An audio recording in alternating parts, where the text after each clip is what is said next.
Presenter dan aktor Dwi Andika mengakui dirinya punya rencana menikah pada tahun 2022 ini.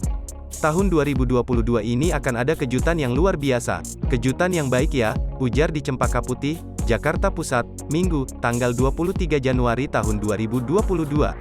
Namanya juga kejutan, pemeran Kiki di film Surat Kecil untuk Tuhan, 2011 itu masih merahasiakan soal apa itu. Kata Dwi Andika, belum tentu itu soal pernikahan, bisa juga tentang proyek barunya di dunia entertainment dan lain sebagainya. Seperti memberikan pesan tersirat, tetap ada kemungkinan kejutan tersebut berkaitan dengan tahap serius dengan seseorang yang sudah lama menjalin kedekatan dengannya.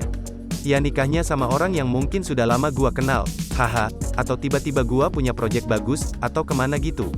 Enggak tahu, 2022 ini menjadi tahun yang baik aja, ucapnya.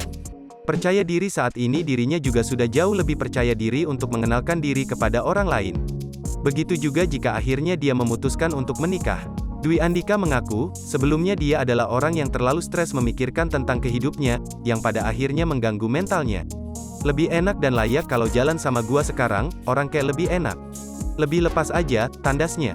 M30